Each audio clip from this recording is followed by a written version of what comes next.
तो नमस्कार दोस्तों, आप सभी का फिर से स्वागत है अपने YouTube चैनल पे। आज हम लोग दक्षिण भारत के इतिहास का पार्ट 3 देखेंगे। इससे पहले हम लोग 2 वीडियो दक्षिण भारत इतिहास के ऊपर देख चुके हैं। तो पहला वीडियो जो है आपका संगम काल के ऊपर है, इसमें हम लोग चेल वंश, चोल वंश और पांड्य वंश के बारे में देखें। और दूसरे वीडियो में पार्ट 2 में हम लोग पल्लव वंश और चालुक्य वंश के बारे में देख चुके थे। आज हम लोग राष्ट्रकूट और चोल वंश के बारे में पुनः देखेंगे। तो दोस्तों, हम लोग देखते हैं कि चोल वंश जो है 2 बार दक्षिण भारत के इतिहास में जिक्र हुआ है। चोल वंश का जिक्र कितनी बार हुआ है? 2 बार हुआ है। पहला आपका 3री शताब्दी में हुआ है और दूसरा 9वीं शताब्दी में पुनः एक बार हुआ है। तो राष्ट्रकूट वंश का जो शासन काल रहा है 735 ईस्वी से 756 ईस्वी के बीच में रहा है। और चोल वंश का जो पुनः जो सत्ता में आया है वह 850 से 1279 ईस्वी के बीच में रहा है। तो चलिए देरी न करते हुए सीधे टॉपिक पे आते हैं।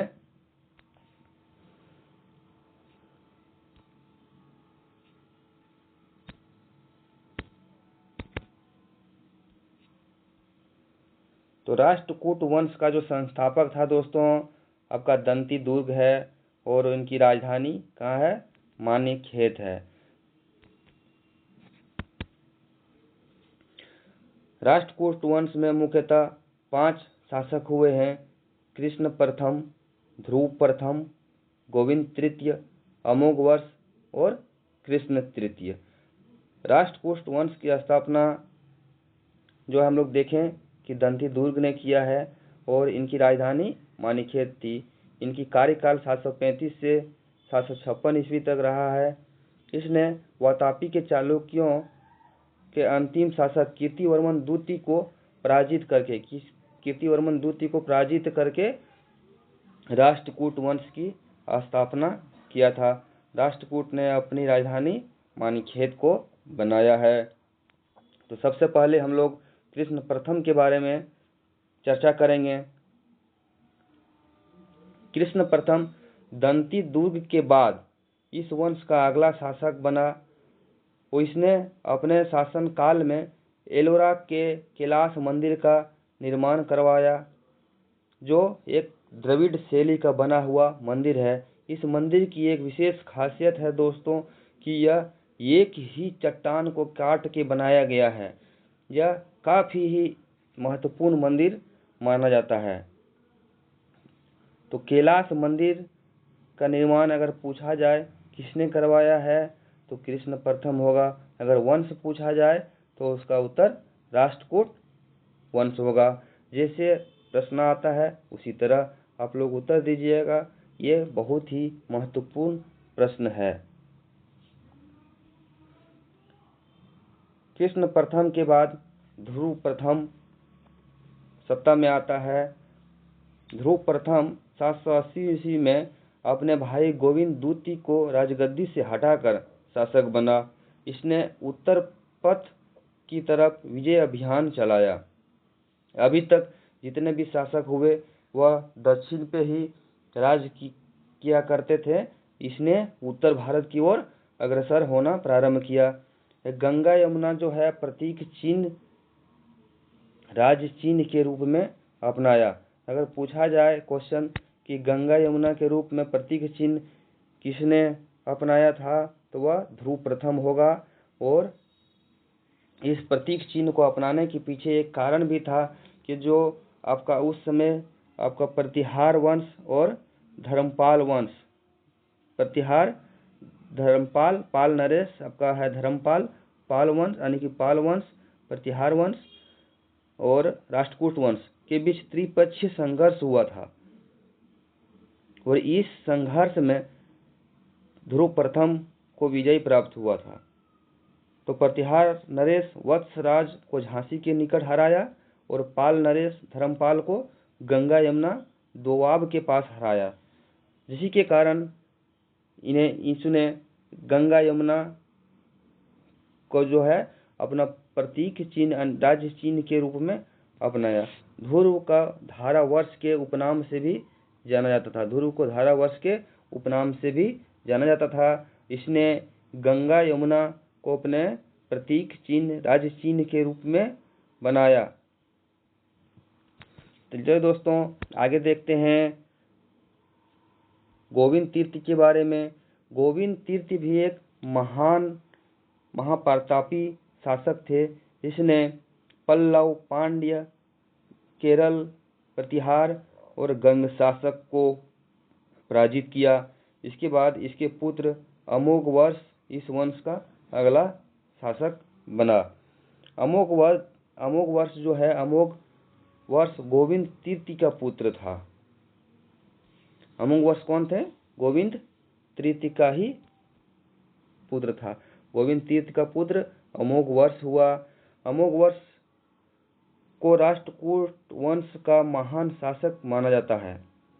अमोघवर्ष ने जैन धर्म के अनुयायी थे। इसके गुरु का नाम गुरु जैन आचार्य जिनसेन था। इनके गुरु का नाम गुरु जैन आचार्य जिनसेन था।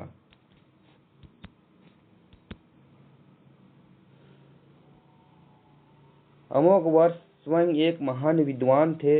इसने कन्नड़ भाषा में एक काव्य ग्रंथ कवि राजमार्ग की रचना की। तुंगभद्रा नदी में जल समाधि लेकर इसने अपने जीवन का अंत किया। अगर आपको पूछा जाए कि कवि राजमार्ग की रचना किसने किया? अमोघवर्ष ने। हम लोग अब कृष्ण तीर्थ के बारे में पढ़ेंगे। कृष्ण तीर्थ राष्ट्रकूट वंश के सबसे प्रतापी राजाओं में से एक था। इसने अकाल वर्ष की उपाधि धारण की और सत्ता हाथ आते ही इसने कांची और तंजौर पर विजय अभियान चलाकर उन्हें जीत भी लिया। तो कृष्ण वर्ष ने किसका उपाधि धारण किया? आपका अकाल वर्ष की, और विजय हासिल किया कांची और तंजौर पे। तो चलिए इसके बारे में हम लोग और थोड़ा सा चर्चा करते हैं। कृष्ण तृतीय ने तकोलम युद्ध में चोल शासक प्रांतक प्रथम को पराजित किया था। तकोलम का युद्ध परीक्षाओं की दृष्टि से बहुत ही महत्वपूर्ण है। कब परीक्षाओं में पूछा जाता है कि तकोलम का युद्ध किसके किसके बीच हुआ था, तो किसके किसके बीच हुआ था? राष्ट्रकूट वंश और चोल वंश के बीच में हुआ था। अगर राजा का नाम पूछा जाए तो कृष्ण तृतीय और प्रांतक प्रथम के बीच में हुआ था। इसी के दरबार में एक कन्नड़ भाषा कवि पोन्नन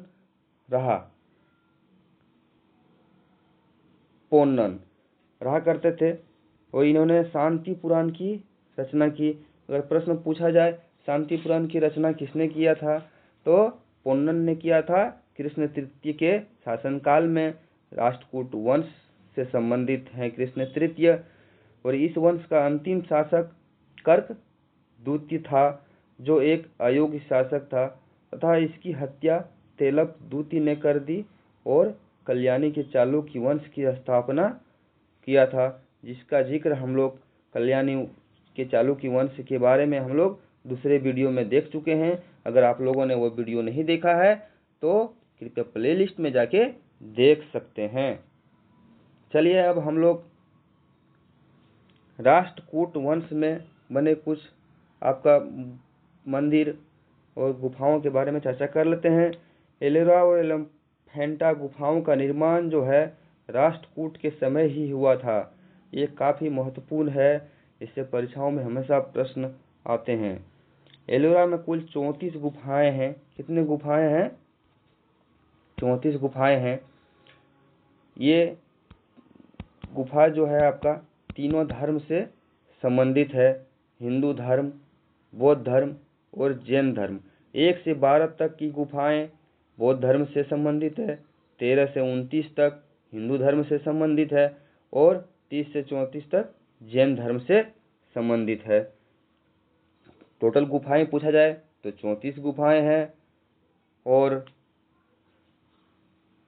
एलोरा और एलोफेंटा की गुफाओं का निर्माण अगर पूछा जाए तो किसने करवाया था? राष्ट्रकूट वंश द्वारा ही करवाया गया था। इसके बाद हम लोग पुनः चोल वंश के बारे में चर्चा करते हैं। चोल वंश की चर्चा हम लोग पहले वीडियो में कर चुके हैं, जो 3री शताब्दी में चोल वंश आया था। उसके बाद उनका पतन हो गया और पुनः 9वीं शताब्दी में चोल वंश का उदय हुआ।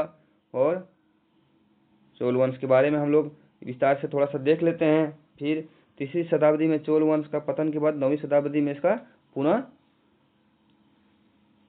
चोल साम्राज्य का फिर से उदय हुआ, देख चुके हैं। 9वीं शताब्दी में चोल साम्राज्य की स्थापना किसने कराया था? किसने किया था? विजयालय ने किया था। किसने किया था? विजयालय ने। इस चोल वंश का द्वितीय संस्थापक बोला जाता है। पहला चोल वंश का संस्थापक हम लोग पहले वीडियो में देखे थे, इसे चोल वंश का द्वितीय संस्थापक बोला जाता है। और इसने अपना राजधानी कहाँ बनाया? तंजौर ने बनाया। इसके प्रमुख शासक जो हुए आपका प्रांतक प्रथम हुए, राजराज प्रथम हुए और राजेंद्र प्रथम हुए। 3 प्रमुख शासक हुए हैं चोल वंश के बाद। चलिए देखते हैं। विजयालय, इसी ने 9वीं शताब्दी के चोल साम्राज्य की स्थापना तंजौर को जीतकर किया था। इसके बाद आदित्य प्रथम परांतक प्रथम चोल साम्राज्य का अगला शासक बना। तो परांतक प्रथम के बारे में हम लोग देखते हैं। इसने शासनकाल में राष्ट्रकूट शासक के जो कृष्ण तीर्थ थे आक्रमण किया था। इसी वीडियो में हम लोग देखें कि परांतक प्रथम और राष्ट्रकूट वंश के शासक कृष्ण तीर्थ के बीच में युद्ध हुआ। इतिहास में इस युद्ध को किस नाम से जाना गया है? तकोलम का युद्ध के नाम से जाना गया है। तो चोलों और राष्ट्रकूट के बीच में जो युद्ध हुआ उसे तकोलम के युद्ध के नाम से जाना गया है। और ये परांतक प्रथम और कृष्ण तृतीय के बीच हुआ था। इस युद्ध में परांतक का बड़ा पुत्र राजदित्य जो थे मारा गया था और परांतक का इस युद्ध में हार हो गई थी और कृष्ण प्रथम का विजय हुआ था। तो परांतक ने पांड्य शासक राज सिंह द्वितीय को पराजित करके मधुरे कोंड की उपाधि धारण किया था। इस युद्ध में तो परांतक हार गया था पहले युद्ध में, लेकिन पुनः एक युद्ध हुआ था जिसमें परांतक ने जो है पांड्य शासक राज सिंह द्वितीय को पराजित करके और मधुरै कोंड की उपाधि धारण किया था। तो कोंड मतलब होता है विजेता। तो मधुरै को जीतने वाले विजेता थे परांतक प्रथम। चलिए आगे देखते हैं। राजराज प्रथम, परांतक प्रथम के बाद चोल वंश के जो शासक हुए वह राजराज प्रथम थे। राजराज प्रथम चोल वंश के सबसे महान और शक्तिशाली राजा बना। यह शैव धर्म के अनुयायी थे, भगवान शिव को मानने वाले थे। इसने श्रीलंका पे आक्रमण करके उसके उत्तरी जो हिस्से थे उस पर विजय प्राप्त कर लिया था और इंडोनेशिया के जो सुमात्रा द्वीप था उस पर भी हम लोग चोल वंश के शासन देखते हैं। इसी ने तंजौर में प्रसिद्ध बृहदेश्वर मंदिर का निर्माण करवाया था। तंजौर का प्रसिद्ध बृहदेश्वर मंदिर का निर्माण किसने करवाया था? राजराज प्रथम ने करवाया था, चोल शासक था। खजुराहो का मंदिर पूछा जाता है, तंजौर का मंदिर पूछा जाता है, ये सब याद रखिएगा। खजुराहो मंदिर का निर्माण, इसका एक ट्रिक है दोस्तों, हम बताते हैं आपको। तो वो ट्रिक है खच तचो मप, यानी खजुराहो का मंदिर चंदेल वंश के द्वारा करवाया गया था।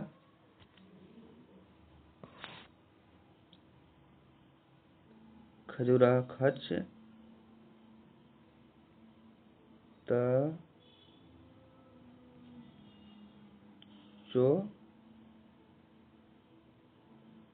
मप, खजुराहो का मंदिर का निर्माण चंदेल राजा द्वारा करवाया गया था और तंजौर का बृहदेश्वर मंदिर चोल राजा द्वारा करवाया गया था।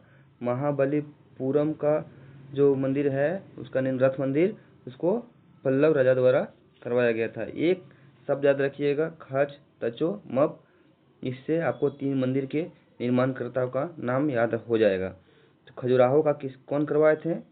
चंदेल ने, चंदेल वंश के राजाओं ने। तंजौर का बृहदेश्वर हम लोग ये भी देखें चोल ने, और महाबलीपुरम का पिछले वीडियो में हम लोग देख लिए पल्लव वंश के बारे में जब पढ़े थे, तो पल्लव राजा द्वारा महाबलीपुरम का रथ मंदिर का निर्माण करवाया गया था।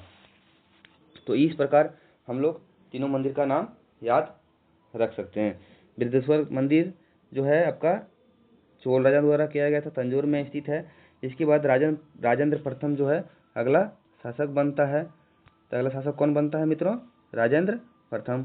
इसके बारे में हम लोग देखते हैं। राजेंद्र प्रथम जो है चोल धर्म का सर्वाधिक विस्तार किया और राजेंद्र प्रथम ने संपूर्ण लंका को जीतकर अपने राज्य में मिला लिया था। इसने गंगेकोंड चोलपुरम का उपाधि धारण किया था। राजेंद्र प्रथम ने किसका उपाधि धारण किया था? गंगेकोंड चोलपुरम। राजेंद्र प्रथम ने सुमात्रा इंडोनेशिया पर भी आक्रमण किया और वहां के शासक शैलेंद्र को पराजित कर दिया था। तो हम लोग देखते हैं कि आपका चोल वंश का जो शासक है आपका श्रीलंका इंडोनेशिया तक फैला हुआ है, वहां तक उन लोगों ने विजय प्राप्त किए हैं। चोल वंश का अंतिम शासक राजेंद्र तृतीय हुआ। इसके बाद कोई योग्य शासक इस वंश में नहीं हुआ और यह वंश जो है स्वतः समाप्त हो गया। सब्जेक्टिव हम लोग का यहाँ समाप्त होता है। इसके बाद हम लोग कुछ थोड़ा सा देख लेते हैं इनके इम्पोर्टेंट तथ्य के बारे में। उसके बाद हम लोग कुछ प्रीवियस ईयर में पूछे गए क्वेश्चन के बारे में इस तरह से चर्चा करेंगे। तो देखते हैं, चोल वंश में जो है भगवान विष्णु के उपासक को अलवर बोला जाता था। क्या बोला जाता था? तो चोल वंश में भगवान विष्णु के उपासक को अलवर बोला जाता था। और चोल वंश में भगवान शिव के उपासक को नयनार बोला जाता था। चोल काल में सोने के सिक्के को कांसू बोला जाता था। क्या बोला जाता था? कांसू। और चोल वंश के अधिकतम शासक जो है किस धर्म को मानते थे? शैव धर्म को मानते थे, शैव धर्म के अनुयायी होते थे। चोल वंश में राजा जो है अपना उत्तराधिकारी जो है अपने शासन काल में ही घोषित कर देते थे, इतने जिंदा रहते ही घोषित कर देते थे कि उसके आने वाले उत्तराधिकारी कौन होंगे और अगला राजा कौन होंगे। तो चलिए आगे हम लोग ऑब्जेक्टिव क्वेश्चन को देख लेते हैं। पूरे श्रीलंका पर विजय प्राप्त करने वाला चोल वंश का सबसे प्रतापी राजा कौन थे? तो चोल वंश का सबसे प्रतापी राजा जो थे हम लोग देखें कि कौन थे? राजेंद्र प्रथम। कौन थे दोस्तों? राजेंद्र प्रथम। SSC 2013 UPSC 2015 में ये क्वेश्चन पूछा जा चुका है। पूरे विशाल पहाड़ पर्वत को काट के एलोरा के विख्यात कैलाशनाथ मंदिर का निर्माण किया है। तो इस मंदिर का निर्माण जो है राष्ट्रकूट वंश द्वारा करवाया गया था। राष्ट्रकूट वंश के द्वारा करवाया गया था। और किसने किया था? कृष्ण प्रथम ने किया था। ये भी क्वेश्चन SSC 2013 और BPSC 2016 में पूछा गया है। तो काफी इंपॉर्टेंट क्वेश्चन है। इसके बाद देखते हैं कि किसने तंजौर के बृहदेश्वर मंदिर का निर्माण किया था? खच तचो मप। तचो चोल राजा द्वारा करवाया गया था। यहाँ राजा का नाम पूछा गया है दोस्तों, तो राजा आपका हो जाएगा, किसने करवाया था? राजराज प्रथम ने करवाया था। किसने करवाया था दोस्त मित्र? राजराज प्रथम ने करवाया था। राजराज प्रथम ने कराया था। ये चोल शासक थे। चलिए नेक्स्ट क्वेश्चन पे जाते हैं। नेक्स्ट क्वेश्चन है आपका, निम्नलिखित में से कौन सा शहर चोल राजाओं की राजधानी थी? तो चोल राजाओं की राजधानी कहाँ पे थी? तंजौर थी। तंजौर थी। वहीं पे बृहदेश्वर मंदिर का निर्माण किया। और राष्ट्रकूट साम्राज्य के संस्थापक जो थे वो कौन थे? दंतीदुर्ग थे और मान्यखेत को अपना राजधानी बनाया। निम्नलिखित में से किस शासक के पास शक्तिशाली नौसेना थी। तो शक्तिशाली से नौसेना जो थी आपका चोल किसके पास थी? चोल राजाओं के पास थी। इसी कारण से ये लोग श्रीलंका और इंडोनेशिया के सुमात्रा द्वीप तक चले गए नाव के माध्यम से। नौसेना थी तो उसके माध्यम से इसने श्रीलंका को, पूरे श्रीलंका को भी जीत लिए और इंडोनेशिया के सुमात्रा द्वीप को भी जीत लिए। जो इतने जो क्वेश्चन है दोस्तों, ये सब प्रीवियस ईयर में पूछा गया क्वेश्चन है। हो सकता है आपके आने वाले परीक्षाओं में ये क्वेश्चन फिर से रिपीट कर ले, इसलिए आप लोग इसको नोट करके रख लीजिएगा, काफ़ी इंपॉर्टेंट क्वेश्चन है। नेक्स्ट क्वेश्चन है, राष्ट्रकूटों को किसके द्वारा उखाड़ फेंका गया था? तो राष्ट्रकूट का जो है अंत किस शासक ने किया था? हम लोग पिछला वीडियो में देखें, जब पल्लव वंश आपका देख रहे थे चालुक्य वंश का, उसमें देखें कि राष्ट्रकूटों का अंत जो है किसने किया है? तेलप द्वितीय ने किया है और चालुक्य वंश की शुरुआत किया था। दक्षिण भारत में जो तोकोलम युद्ध बार बार आ रहा है कि तोकोलम युद्ध का किसके किसके बीच में हुआ है, यह UPPCS 2015 में क्वेश्चन पूछा जा चुका है। तो तोकोलम युद्ध चोल एवं राष्ट्रकूटों के मध्य में हुआ है। किनके किनके बीच में हुआ है? चोल राजा और राष्ट्रकूट राजाओं के बीच में तोकोलम का युद्ध हुआ है। एलोरा गुफाओं का निर्माण किसने कराया था? तो एलोरा के गुफाओं का जो निर्माण कराया था आपका किसने कराया था? राष्ट्रकूटों ने ही करवाया था। दोस्तों आप लोग कमेंट करके ज़रूर बताइएगा कि ये वीडियो आप लोगों को कैसा लगा। 3 क्वेश्चन और बचे हुए हैं, उसे भी हम लोग देख लेते हैं।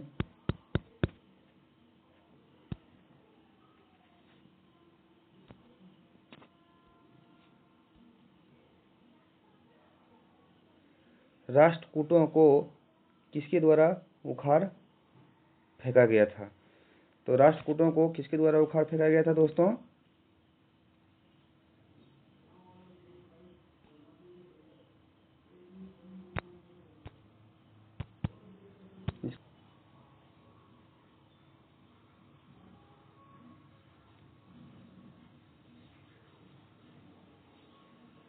इसका सही उत्तर हो जाएगा, राष्ट्रकूटों को किसके द्वारा उखाड़ के फेंका गया था?